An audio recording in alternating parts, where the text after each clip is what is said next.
Pour nous tous, on va se laisser enseigner par la parole de Dieu lui-même. Moi, je ne suis pas le professeur et vous les élèves, hein, c'est pas ça, c'est tous ensemble, on se laisse enseigner par le Seigneur. Le Saint-Esprit a inspiré des écrivains pour écrire ce livre, et c'est donc la parole de Dieu que nous allons étudier ensemble. Alors, je vais vous parler de la plus belle prophétie ces derniers jours, hier et avant-hier. On a parlé de prophéties qui sont dures, qui sont terribles, qui sont très mauvaises, si vous voulez, c'est des choses affreuses qui ont été annoncées, mais qui se passent autour de nous. C'est affreux, mais c'est vrai. Voilà.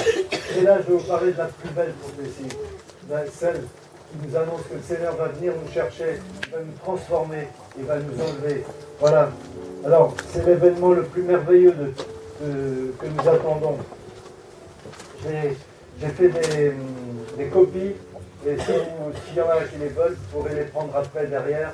Il y aura des copies sur l'enseignement de ce matin, et celui d'hier, d'avant-hier, et aussi sur les deux autres que je n'ai pas pu faire, c'est-à-dire la grande tribulation, le retour de Jésus-Christ sur la terre, le règne messianique, la fin du monde, le jugement dernier. Voilà.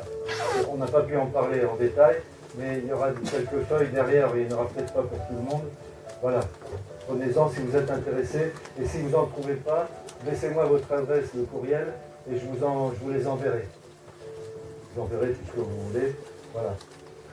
Donc l'événement le plus glorieux que nous attendons, c'est notre rencontre, enfin, avec le Seigneur Jésus. C'est lui qui va venir nous chercher, il va venir nous enlever. Alors voilà ce qu'il a dit lui-même.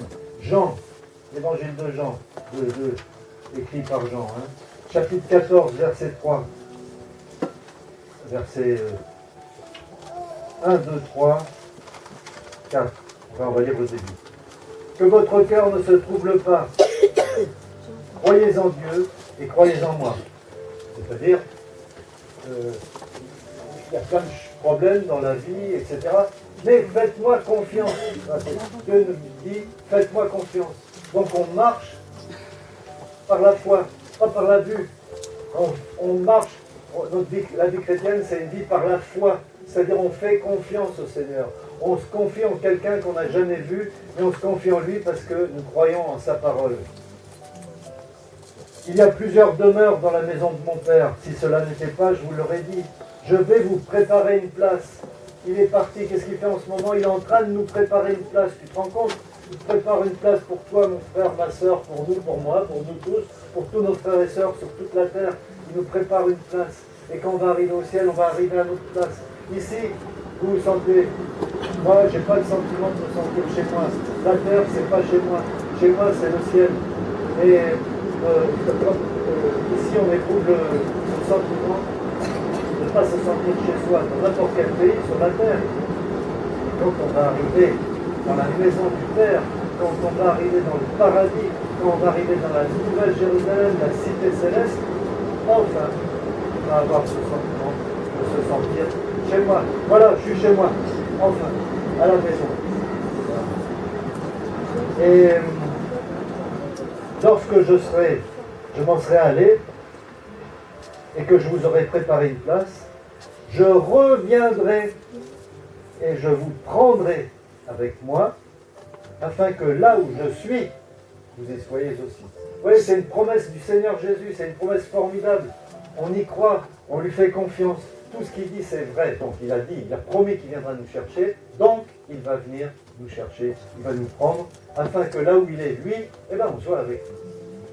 Formidable, hein?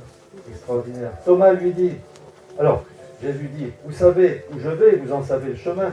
Thomas lui dit, Seigneur, nous savons où tu vas, comment pouvons-nous en savoir le chemin? Jésus lui répondit, je suis le chemin. Alors la suite. Et la vie. Voilà, ce verset-là m'a transformé. J'étais tout seul dans une maison, tout seul avec une Bible que quelqu'un d'autre avait apportée. Et je suis arrivé sur ce verset-là. Et moi, dans ma tête, je me disais, mais où il est le chemin pour aller au paradis? Je tombe sur ce verset-là. Thomas qui pose la question à Jésus, montre-nous le chemin. Et ce n'était pas Thomas, c'était moi qui posais la question à Jésus. Et la réponse, ça a été la réponse du Seigneur. Pour moi, Je suis le chemin. Ah, ça y est, j'ai compris. Ça a été une révélation. J'étais tout seul, il n'y a personne derrière moi qui m'a influencé. Et je ne connaissais pas de chrétiens, je ne connaissais pas d'église, je ne savais même pas que ça existait, les chrétiens. Pour vous dire dans quelles ténèbres j'étais plongé. Eh bien, je suis le chemin, la vérité et la vie.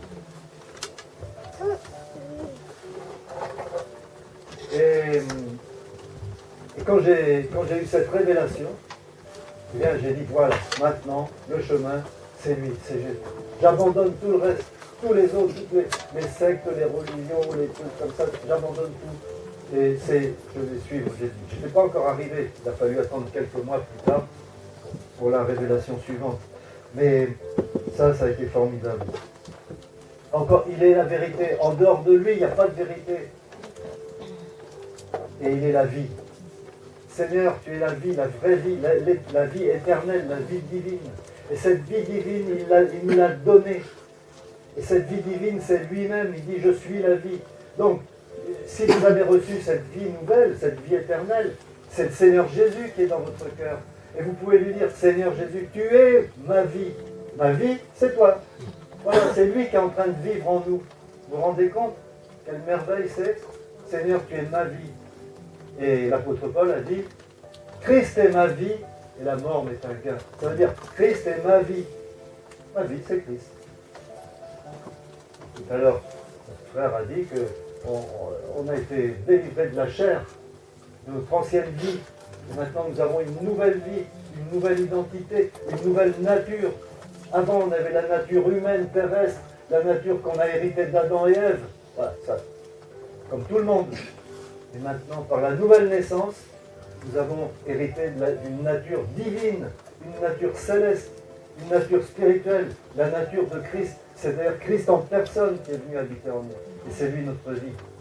Voilà, donc il a promis qu'il viendra nous chercher et il tiendra ses promesses. Alors comment ça va se passer? L'apôtre Paul nous donne quelques détails. On va lire 1 Corinthiens 15. Voilà, 1 Corinthiens 15, verset 51.